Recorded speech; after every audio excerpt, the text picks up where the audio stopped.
الحمد لله نحمده ونستعينه ونستغفره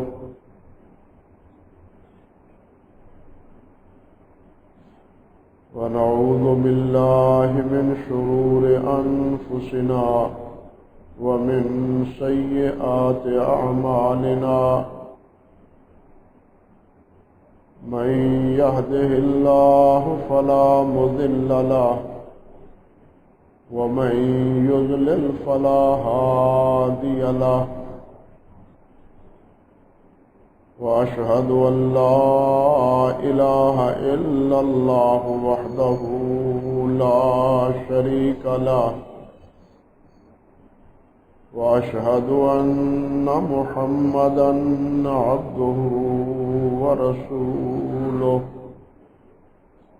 أما بعد فقد قال النبي صلى الله تعالى عليه وعلى آله وسلم إن خير الكلام كلام الله وخير الهدي هدي محمد صلى الله عليه وسلم وشر الأمور محدثاتها وكل محدثة بدعة وكل بدعة ضلالة وكل ضلالة في النار. اللهم صل على محمد وعلى آل محمد كما صليت على إبراهيم وعلى آل إبراهيم إنك حميد مجيد. اللهم بارك على محمد وعلى آل محمد كما باركت على إبراهيم وعلى آل إبراهيم إنك حميد مجيد. رب اشرح لي صدري ويسر لي أمري واحلل عقدة من لساني يفقهوا قولي. اللهم انفعنا بما علمتنا وعلمنا ما ينفعنا وزدنا علما. اللهم إنا نعوذ بك من علم لا ينفع ومن قلب لا يخشع ومن نفس لا تشبع ومن عين لا تدمع ومن دعوات لا يستجاب لها. أعوذ بالله السميع العليم من الشيطان الرجيم من همزه ونفخه ونفثه. بسم الله الرحمن الرحيم. يا أيها الذين آمنوا كتب عليكم الصيام كما كتب على الذين من قبلكم لعلكم تتقون. أياما معدودات فمن كان منكم مريضا أو على سفر فعدة من أيام أخر. وعلى الذين يطيقونه فدية طعام مسكين فمن تطوع خيرا فهو خير له وأن تصوموا خير لكم إن كنتم تعلمون. سبحان ربك رب العزة عما يصفون وسلام على المرسلين والحمد لله رب العالمين۔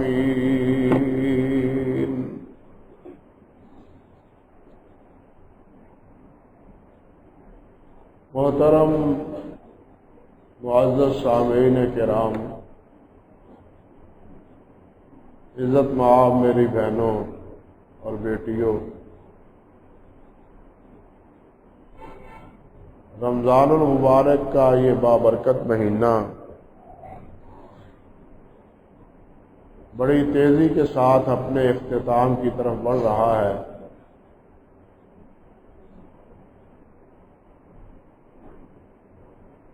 آخری اشرا، آخری دہاکہ، وہ کئی روز سے اس کا آغاز بھی ہو چکا ہے۔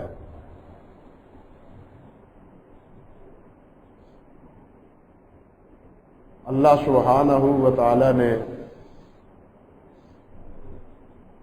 روزے کا جو مقصد اور اس کے جو فوائد اور ثمرات بیان فرمائے ہیں، اللہ سبحانہ و تعالی وہ ہمیں حاصل کرنے اور سمیٹنے کی توفیق عطا فرمائے۔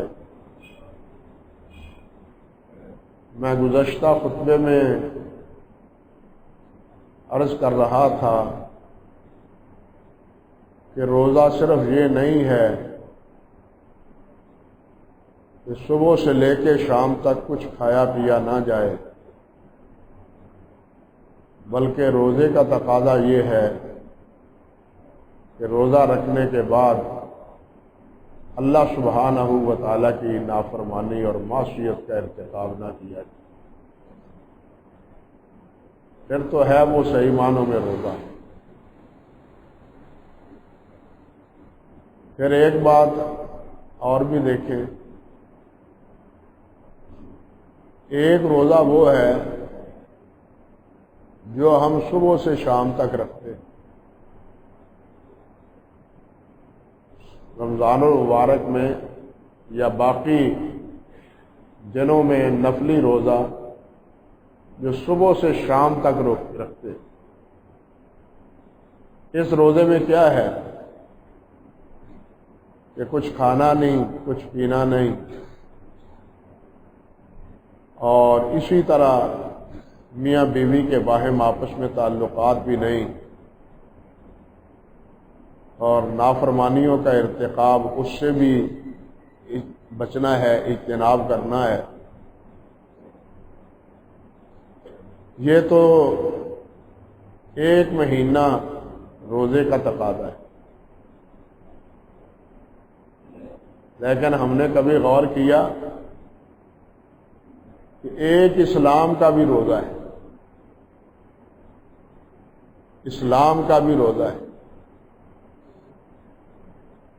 جب ہم مسلمان کہلاتے ہیں اور مسلمان ہیں، اللہ سچا مسلمان بننے کی توفیق دے، تو یہ مسلمان یہ بھی ایک روزہ رکھتا ہے لا الہ الا اللہ محمد رسول اللہ پڑھنے کے بعد۔ وہ روزہ کیا ہے؟ وہ روزہ ہے کہ اسلام نے جن چیزوں سے روکا ہے اس سے ہم رک جائیں، اور جن کے کرنے کا حکم دیا ہے اس کی پابندی کریں۔ یہ اسلام کا روزہ ہے۔ رمضان میں بھی ایک پابندی ہے، اور اسلام لانے کے بعد بھی ایک پابندی۔ یہ پابندی تو صبح سے شام تک ہے، اور اسلام کی جو پابندی ہے اور پوری زندگی تک، وہ پوری زندگی تک۔ یہ روزہ انسان افطار کرتا ہے شام کو، اور اسلام کا جو روزہ ہے وہ افطار ہوتا ہے جس وقت فرشتہ نظر آ جاتا ہے، موت کا فرشتہ جب نظر آتا ہے۔ اس وقت اسلام کا روزہ جو ہے نا وہ ختم ہوتا ہے۔ ان روزوں کے بعد ہم یوم عید مناتے ہیں، یوم عید مناتے ہیں روزے کے بعد، لیکن اسلام کا جو روزہ ہے اس کی بھی ایک عید ہے، اور وہ عید کیا ہے؟ وہ عید ہے جنت میں محبوب کا دیدار، وہ عید ہے جنت میں محبوب کا دیدار۔ اگر یہ ایک مہینے کی پریکٹس اور ایک مہینے کی یہ فرضیت اور اس کے حکم کی بجا آوری یہ اگر صحیح معنوں میں ادا ہو جائے تو حضرت مجدد الفسانی رحمۃ اللہ علیہ فرماتے ہیں کہ باقی 11 مہینوں میں بھی جو اسلام کا روزہ ہے نا اس کی انسان پابندی کچھ نہ کچھ کر پاتا ہے، کیونکہ ایک خو پڑ جاتی، ایک عادت بن جاتی۔ لیکن اگر رمضان کا مہینہ ہی نامعقولیت میں گزر جائے، نافرمانیوں میں گزر جائے، معصیتوں میں گزر جائے، تو پھر باقی 11 مہینوں میں خیر کی توقع نہیں ہو سکتی۔ نیکی نیکی کو جنم دیتی ہے، سچائی سچائی کو جنم دیتی، برائی برائی کو جنم دیتی۔ ہم بھی کہتے ہیں کہ ایک جھوٹ بولیں تو 100 جھوٹ اس کو مٹانے کے لیے، ختم کرنے کے لیے بولنے پڑتے ہیں، تو انسان پہلے ہی جھوٹ نہ بولے تاکہ مزید جھوٹ نہ بولنے پڑے۔ روزے کو اللہ سبحانہ کے پیارے پیغمبر صلی اللہ علیہ وسلم نے ڈھال فرمایا ہے، اسی لیے الصیام جنۃ، کہ روزہ جو ہے وہ ڈھال ہے، ڈھال۔ جس طرح دشمن کے ساتھ جہاد میں، لڑائی میں اپنے آپ کو بچانے کے لیے مجاہد ڈھال استعمال کرتا ہے، آج کل تو وہ ڈھالیں اور تلواریں نہیں ہیں، آج کل تو بختر بند گاڑیاں ہیں، اور جو سپاہی بختر بند گاڑی میں بیٹھا ہو وہ اپنے آپ کو محفوظ سمجھتا ہے دشمن کے حملے سے، اس کے گولے سے، اس کی گولی سے، وہ اپنے آپ کو محفوظ پاتا ہے، سمجھتا ہے۔ نبی علیہ السلام نے بالکل یہی مثال دی کہ الصیام جنۃ، کہ روزہ جو ہے وہ کیا ہے؟ ڈھال ہے۔ فَإِذَا كَانَ يَوْمُ صَوْمِ أَحَدِكُمْ فَلَا يَرْفَثْ وَلَا يَسْخَطْ فَإِنْ صَابَهُ أَحَدٌ أَوْ يُقَاتِلُهُ فَلْيَقُلْ إِنِّي امْرُؤٌ صَائِمٌ۔ فرمایا جب آدمی روزہ رکھ لے تو پھر چیخے چلائے نہ، فلا یسخط، چیخے چلائے بھی نہ۔ نبی علیہ السلام تو روزے کے علاوہ ہی نہیں، آپ کی آواز اس طرح نہیں ہوتی تھی۔ آپ کا اسوہ یہ ہے، آپ کا نمونہ یہ ہے کہ آپ دھیمی آواز سے گفتگو فرماتے تھے۔ صرف جس وقت بشیر و نذیر کا مرحلہ ہوتا تو اس وقت نبی علیہ السلام کی آواز بلند ہو جاتی، کأنہ منذر جیش، اس طرح محسوس ہوتا تھا کہ جیسے آپ کسی حملہ آور ہونے والے لشکر سے خبردار کر رہے ہیں، ہوش کرو، اپنے آپ کو سنبھالو، دشمن سر پہ کھڑا ہے، حملے کے لیے تیار ہے، اپنے آپ کو بچا لو۔ شیطان وہ تو ایسا دشمن ہے جو نظر بھی نہیں آتا، اور اس نے اللہ کے سامنے کھڑے ہو کے قسمیں کھا کے کہا کہ میں ان کو گمراہ کروں۔ یہ ہمارا دشمن ہے نا، یہ جس کو اللہ نے دشمن کہا ہے وہ ہمارا خیر خواہ کیسے ہو سکتا ہے؟ تو اس دشمن سے بچنے کے لیے بھی یہ ڈھال ہے۔ فرمایا جب روزہ رکھو تو پھر کیا کرو؟ اونچی آواز سے بھی نہ بولو، فلا یرفس، نافرمانی نہ کرو، گناہ نہ کرو، غلطی نہ کرو۔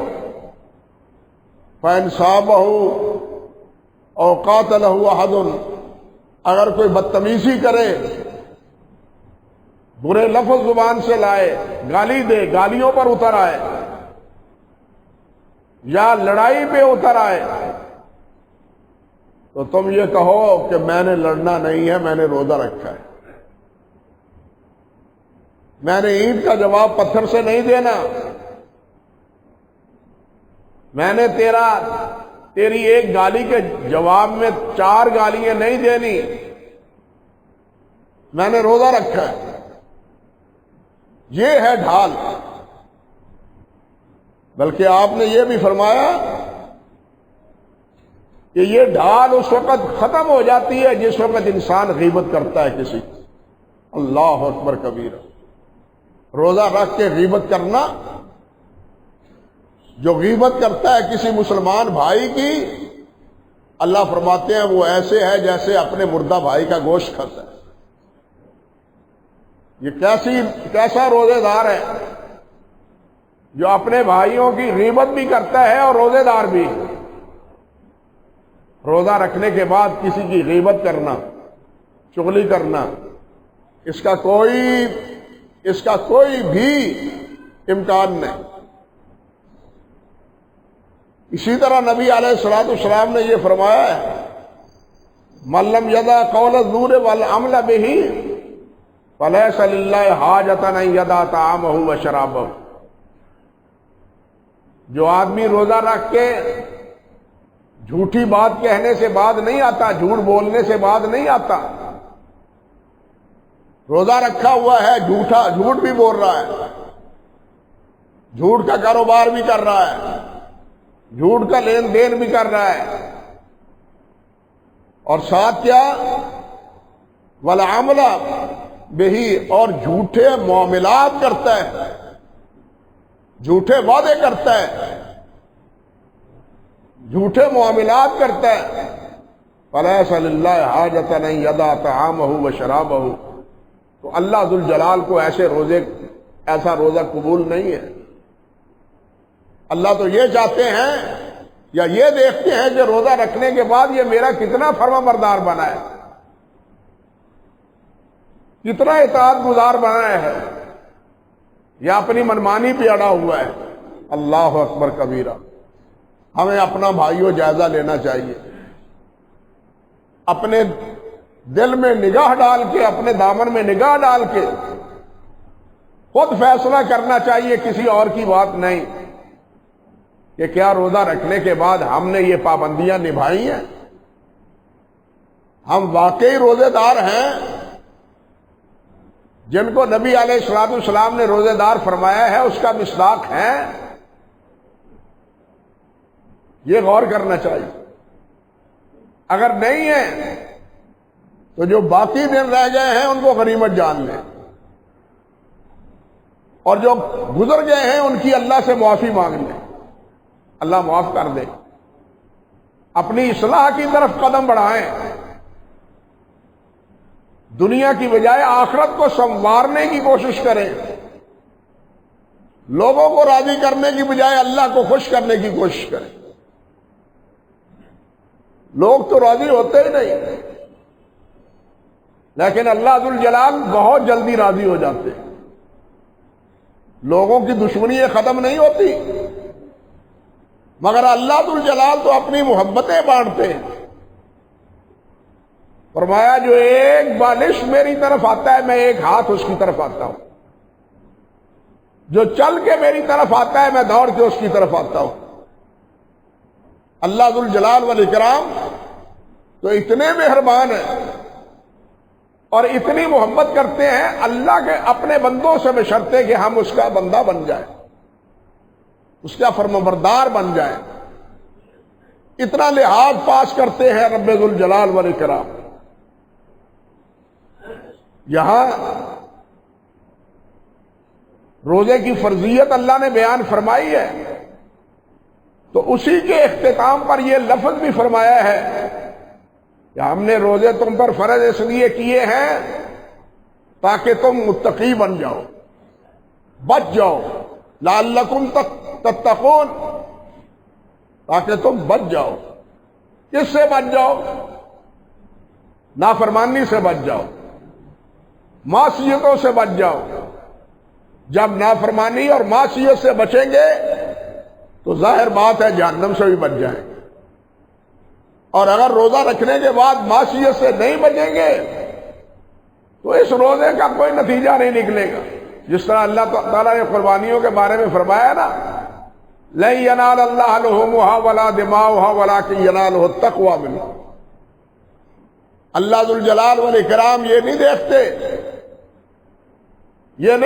اللہ رب العزت کہ کتنا گوشت تم نے کیا ہے، ذبح کیے، اور کتنا خون بہایا ہے تم نے، بلکہ اللہ یہ دیکھتے ہیں کہ تمہارے دلوں میں کیا ہے۔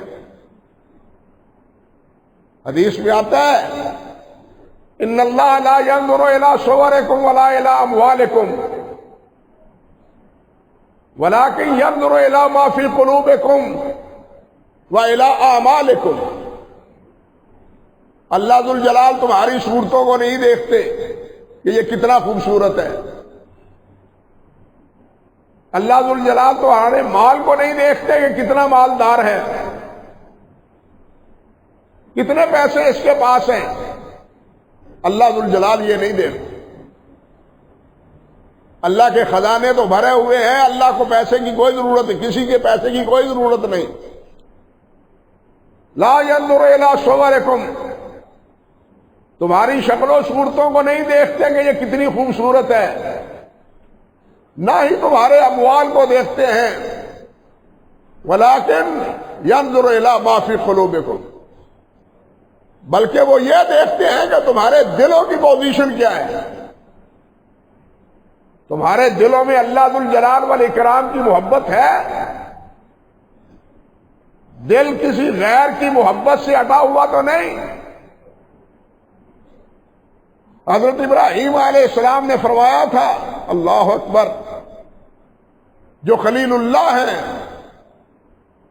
واتخذ اللہ ابراہیم خلیلا، اللہ نے ابراہیم علیہ السلام کو اپنا خلیل بنایا۔ یہ خلیل اللہ سے عرض کرتے ہیں، رب لا تخزنی یوم یبعثون یوم لا ينفع مال ولا بنون، یا اللہ قیامت کے دن رسوا نہ کرنا۔ سوچئے ذرا، اللہ فرماتے ہیں ابراہیم میرا دوست ہے، میرا خلیل ہے، ان کے دل میں قیامت کا کتنا خوف ہے، اور ہم کتنے بے خوف ہیں۔ یہ کہتے ہیں رب لا تخزنی یوم یبعثون، یا اللہ جس دن لوگوں کو اٹھایا جائے گا اس دن ابراہیم کو ذلیل نہ کرنا، ابراہیم کو پشیمان نہ کرنا۔ یوم لا ينفع مال ولا بنون، جس دن نہ اولاد کام آئے گی نہ مال کام آئے گا، الا من اتى اللہ بقلب سلیم، ہاں جو اپنا دل سالم لے کے آئے گا۔ دل کے ٹکڑے کہیں نہیں بکھرے ہوئے ہوں گے، کوئی کسی جگہ الجھا ہوا، کوئی حصہ کسی جگہ الجھا ہوا، دل کبھی کسی طرف کبھی کسی طرف نہیں، بلکہ تمام کی محبتوں سے ختم کر کے تمام کی محبتوں کو اللہ ذوالجلال کی محبت میں لپٹا ہوا، اللہ کی محبت میں لپٹا ہو۔ الا من اتى اللہ بقلب سلیم، اللہ یہ کہ دل سالم ہو، اور دل سالم کیا ہے کہ اس میں نہ شرک ہو، نہ اس میں شہوات ہو، نہ اس میں شبہات ہو۔ اب ہر جملہ جو ہے وہ تفسیر طلب ہے۔ نہ دل میں شرک ہو، نہ شہوات ہو، نہ شبہات ہو، بلکہ دین پر استقامت اور دین پر پکا رہنا ہو. زمین ادھر سے ادھر ہل جائے لیکن اس کے قدم لا الہ الا اللہ محمد رسول اللہ سے نہ ڈگمگائے. یہ ہے استقامت اور یہ ہے قلب سلیم. الا من اتى اللہ بقلب سلیم، مگر یہ کہ جس کا دل سالم. تو اللہ ذوالجلال ہمارا دل سالم رکھے. شکل و صورتوں کی بات نہیں، مال و دولت کی بات نہیں. ہمیں فکر ہوتا ہے مال و دولت کا. اور صحابہ کرام رضوان اللہ علیہم اجمعین، ان کو اللہ ذوالجلال نے یہ مرتبہ عطا فرمایا ہے تو اسی لیے کہ ان کے دلوں میں نہ مال کی محبت تھی، نہ اولاد کی محبت تھی، نہ گھر والوں کی محبت تھی. ان کے دلوں میں صرف اللہ اور اللہ کے رسول کی محبت تھی. صرف اللہ اور اللہ کے رسول کی محبت تھی. اور پھر اللہ ذوالجلال نے ان کو اپنی محبتوں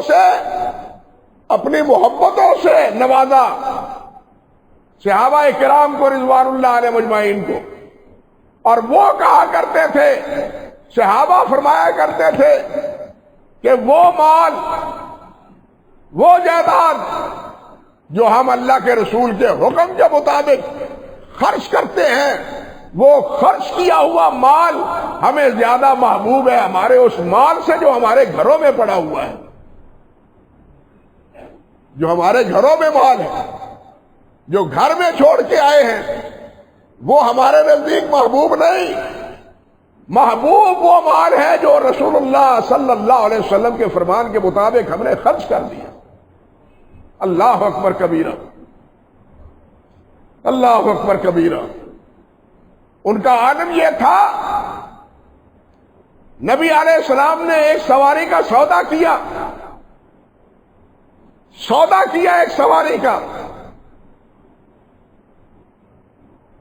سودا کرنے کے بعد جو فروخت کرنے والا تھا اس نے جھوٹ سے کام لیا کہ آپ کا میرے ساتھ سودا اتنے میں طے ہوا تھا. نبی علیہ السلام نے فرمایا نہیں، اتنے میں طے ہوا تھا. یہودی کہنے لگا گواہ لاؤ. ایک صحابی اٹھتا ہے، وہ کہتا ہے کہ میں گواہ ہوں، میں گواہ ہوں. یہودی کہنے لگا تم تو اس وقت موجود ہی نہیں تھے،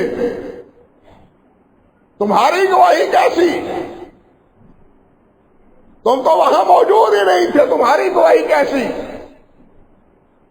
صحابی فرماتے ہیں اور ہم تو آپ پر ایمان ہی اس لیے لائے ہیں کہ آپ نے کبھی جھوٹ نہیں بولا. آپ جو فرما رہے ہیں وہ سچ فرما رہے ہیں. پھر نبی علیہ السلام نے بھی فرمایا کہ آج کے بعد اس کی گواہی 2 آدمیوں کے برابر ہوگی. 2 آدمیوں کے برابر. ہر معاملے میں گواہ 2 چاہیے، لیکن اس صحابی کی اکیلے کی گواہی 2 صحابہ کے برابر.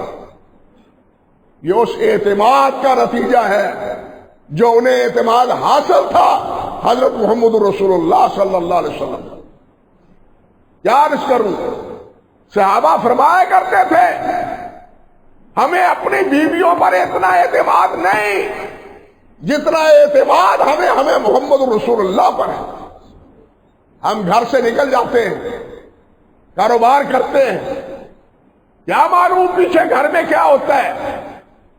ہمیں ان کی صداقت اور ان کی پاک دامنی پر اتنا اعتماد نہیں جتنا حضرت محمد رسول اللہ صلی اللہ علیہ وسلم کے بارے میں اعتماد ہے. اتنا اعتماد ہے. اور کیسی باتیں ہیں. اسی وجہ سے تو اللہ ذوالجلال نے انہیں اپنی محبتوں سے اور بار بار رضی اللہ عنہم ورضوا عنہ کے تغمے سے اللہ ذوالجلال نے انہیں نوازا. تو عرض کر رہا تھا کہ اصل مسئلہ اس دل کا ہے. اس کو سنبھالو، اس کو آوارگی نہ دو کہ جو آئے اس میں بسا دو. نہیں، اس میں بسے تو دل کو بنانے والے کے بارے میں بسے۔ حضرت شیخ عبد القادر جیلانی رحمت اللہ علیہ الفتح الربانی میں فرماتے ہیں اللہ ذوالجلال بہت غیرت مند ہے، سب سے بڑا غیرت مند اللہ ہے۔ کیسے؟ فرماتے ہیں کہ اللہ کے رسول نے فرمایا صلی اللہ علیہ وسلم کہ اس گھر میں رحمت کے فرشتے نہیں آتے جس گھر میں تصویریں آویزاں ہوں، بت رکھے ہوئے ہوں، تصویروں سے سجے ہوئے در و دیوار ہوں، وہاں اللہ کی رحمت کے فرشتے نہیں آتے۔ فرمایا جب گھر میں رحمت کے فرشتے نہیں آتے تو جس دل میں اللہ کے علاوہ دوسروں کی محبت رچی بسی ہو وہاں اللہ کی محبت کیسے آ جائے؟ پہلے دل کو خالی کرو، سالم رکھو، دل کو سالم رکھو، دل کو کبھی کسی سے نہ پھیرو، بلکہ دل کو اللہ کے لیے پھیرو، دل کو اللہ کے ساتھ وابستہ کرو اور اللہ کے رسول صلی اللہ علیہ وسلم کے ساتھ وابستہ کرو۔ اور اللہ ذوالجلال والاکرام نے فرمایا ہے ان کان آباؤکم وابناؤکم وازواجکم وعشیرتکم واموال اقترفتموها وتجارۃ تخشون کسادها احب الیکم من اللہ ورسولہ وجہاد فی سبیلہ فتربصوا۔ یہ ایک وارننگ ہے، اللہ کی طرف سے وارننگ ہے یہ کہ اگر تمہیں زیادہ محبت ہے اپنے والدین پر، والدین سے، اپنی اولاد سے، اپنے رشتہ داروں سے، اپنے گھر سے، اپنی تجارت سے،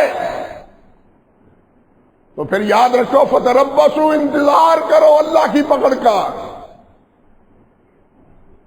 اللہ کی پکڑ کا انتظار کرو۔ محبت اللہ کی اور اللہ کے رسول کی صلی اللہ علیہ وسلم، یہ اصل بات ہے۔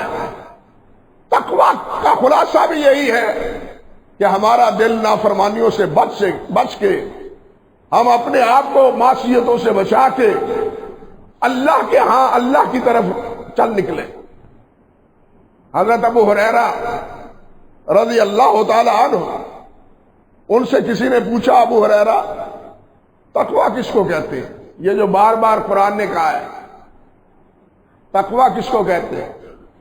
فرماتے ہیں حالا خستہ طریقن ذا شوکن، کیا کبھی تم ایسے راستے سے گزرے ہو جہاں کانٹے ہوں، جھاڑیے ہوں، کانٹے دار؟ کیا اس راستے سے کبھی گزرے ہو؟ تو وہ کہنے لگا کالا نعم، ہاں گزرا ہوں۔ فرماتے ہیں فکیف صنعت، وہاں سے گزرتے ہوئے کیا کرتے ہو تم؟ قال اذا رأيت الشوق وسط عنه وجاوزت، کہتے ہیں وہ جواب دیتے ہیں کہ جب میں خاردار درختوں کے پودوں کے پاس سے گزرتا ہوں تو اپنے آپ کو سمیٹ لیتا ہوں، کپڑے سمیٹ لیتا ہوں اور اپنے آپ کو بچا کے آگے بڑھ جاتا ہوں۔ فرماتے ہیں یہی تقویٰ ہے۔ یہ خاردار جھاڑیاں، شیطان ان خاردار جھاڑیوں میں آپ کو الجھانا چاہتا ہے، کبھی شرک کی صورت میں، کبھی بدعات کی صورت میں، کبھی شہوات کی صورت میں، اور کبھی شہوات کی صورت میں، اور کبھی دوسری معاصی کی صورت میں ان کانٹوں کے ساتھ الجھانا چاہتا ہے۔ تمہارا کام یہ ہے کہ ان کانٹوں سے بچو، ان سے محفوظ رہ کے اپنی سمت سیدھی رکھو۔ اللہ ذوالجلال نے فرمایا ہے نا یا ایھا الذین آمنوا اتقوا اللہ حق تقاتہ ولا تموتن الا وانتم مسلمون۔ ایمان والو اللہ سے ڈرو جس طرح کہ اللہ سے ڈرنے کا حق ہے. یا ایھا الذین آمنوا اتقوا اللہ حق تقاتہ، جس طرح اللہ سے ڈرنے کا حق ہے اس طرح اللہ سے ڈرو. ولا تموتن الا وانتم مسلمون، تم پر موت آئے تو اس حالت میں موت آئے کہ تم مسلمان ہو، اطاعت گزار ہو، فرم بردار ہو. اطاعت میں موت آئے، نافرمانی اور معصیت میں تمہیں موت نہ آئے. حضرت عبداللہ ابن مسعود رضی اللہ تعالی عنہ، ان سے پوچھا، شاگرد پوچھتے ہیں کہ حضرت اتقوا اللہ حق تقاتہ ہی کے حق کا مفہوم کیا ہے؟ یہ تو بڑا مشکل مسئلہ ہے کہ اللہ سے ڈرو جس طرح اللہ سے ڈرنے کا حق ہے. اس کا کیا معنی ہے؟ فرماتے ہیں اتق اللہ حق تقاتہ ان یطاع فلا یعصى، کہ اللہ کی اطاعت کی جائے، اللہ کی نافرمانی نہ کی جائے. وَإِن يُذْكَرْ وَلَا يُنْسَى، کہ اللہ کا ذکر کیا جائے، اللہ کا ذکر چھوڑا نہ جائے. جس طرح ایک صحابی نے عرض کیا تھا، حضور ایک عمل بتلا دیجیے کہ اس عمل پر میں پکا رہوں اور کسی اور سے پوچھنے کی گنجائش بھی نہ رہے. مجھے بتلا دیجیے وہ عمل کروں. آپ نے فرمایا لا یزال لسانک رطبا بذکر اللہ، تیری زبان اللہ کے ذکر سے تر رہنی چاہیے، تیری زبان اللہ کے ذکر میں محو رہنی چاہیے. یہ بھی فرماتے ہیں حق تقاتہ کا مطلب کیا ہے؟ وَإِن يُذْكَرْ وَلَا يُنْسَى، کہ اللہ کو یاد کیا جائے اور بلایا نہ جائے. اور تیسری چیز وَإِن يُشْكَرْ فَلَا يُكْفَرْ، اللہ کا شکر کیا جائے اور ناشکری کبھی نہ کی جائے. اللہ کا شکر کیا جائے، ناشکری کبھی نہ کی جائے. یہ ہے یا ایھا الذین آمنوا اتقوا اللہ حق تقاتہ، جس طرح اللہ سے ڈرنے کا حق ہے اس کا مفہوم یہ ہے. نبی علیہ الصلوۃ والسلام حضرت ابو ذر رضی اللہ تعالی عنہ فرماتے ہیں کہ میں نے حضور سے عرض کیا یا رسول اللہ اوصنی، حضور مجھے وصیت کیجیے، کوئی نصیحت کیجیے. فرمایا قال اوصیک بتقوی اللہ فإنہ راس کل شیء راس الامر کلہ. فرمایا اللہ سے ڈرتے رہو، اللہ کے اطاعت گزار بنے رہو، اللہ کی نافرمانی سے بچے رہو. تمام معاملات کی گرہ یہ ہے، سراسر یہ ہے، گرہ یہ ہے. اگر اللہ کا ڈر ہے تو پھر اطاعت بھی ہوگی، نافرمانی سے بچے گا بھی. اور اگر اللہ کا ڈر ہی دل میں نہیں ہے تو پھر فرم برداری بھی نہیں ہوگی اور نافرمانی سے بچنے کا کوئی داعیہ بھی نہیں ہوگا. یہ ہے تقویٰ. حضرت معاذ فرماتے ہیں رضی اللہ تعالی عنہ، یہ نبی علیہ السلام کے بڑے چہیتے صحابی تھے.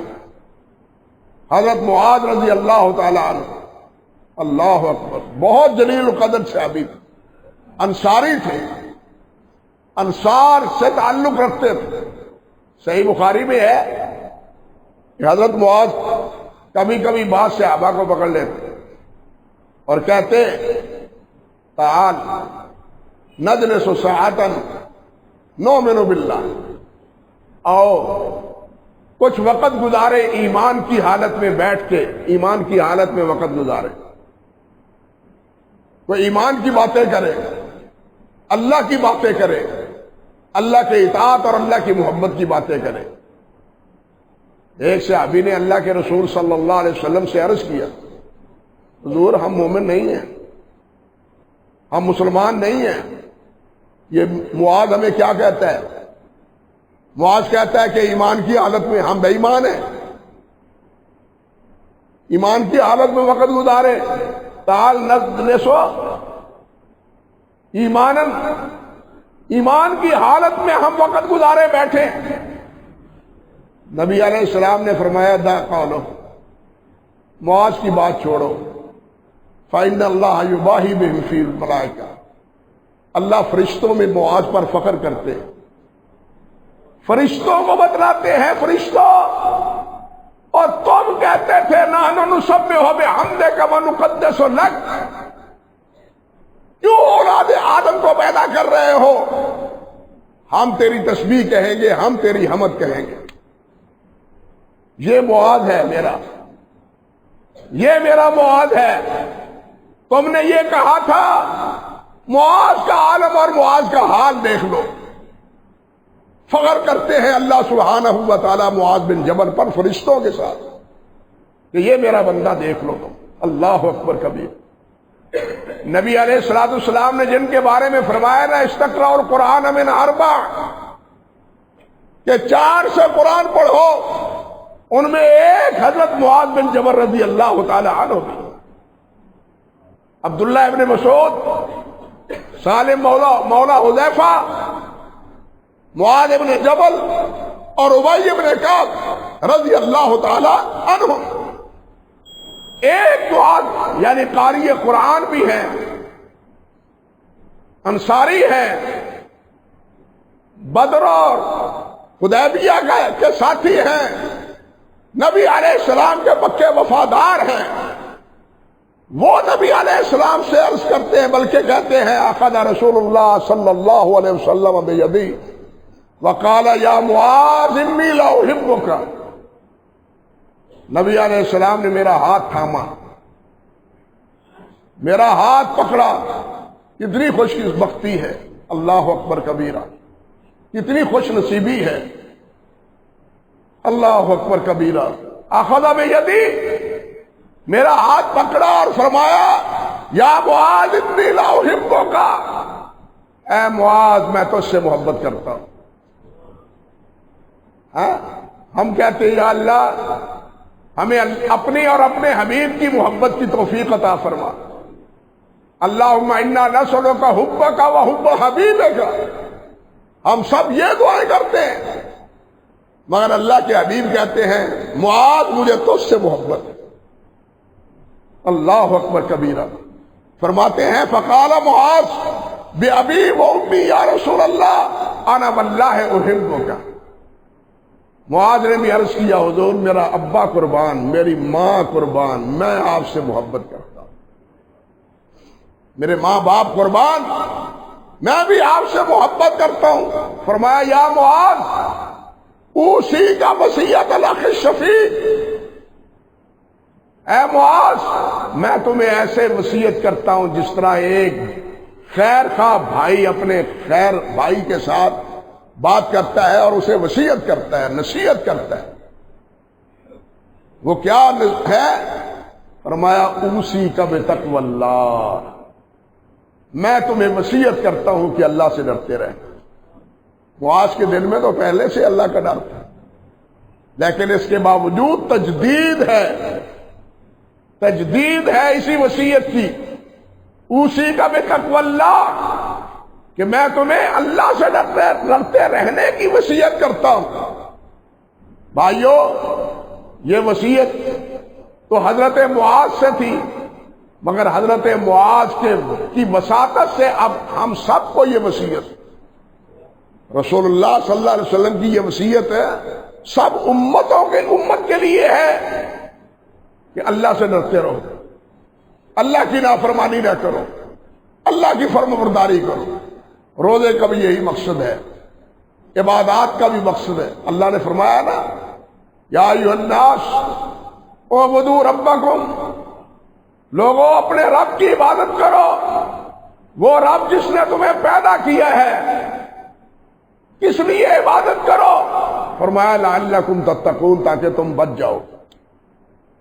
تمام عبادات کا مقصد یہی ہے، حج کا مقصد یہی ہے، نماز کا مقصد یہی ہے، روزے کا مقصد یہی ہے، ذکر و اذکار کا مقصد یہی ہے.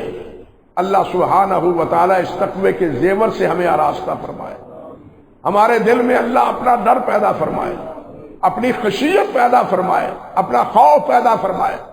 وَلِمَنْ خَافَ مَقَامَ رَبِّهِ جَنَّتَانِ، جو اللہ کے سامنے کھڑا ہونے سے ڈر گیا، اللہ فرماتے ہیں اللہ اس کو 2 جنتیں دیتے، 2 جنتیں دیں گے۔ حافظ ابن تیمیہ فرماتے ہیں ایک جنت دنیا میں ہے اور ایک آخرت میں ہے، اللہ وہ دونوں جنتیں ہمیں دے۔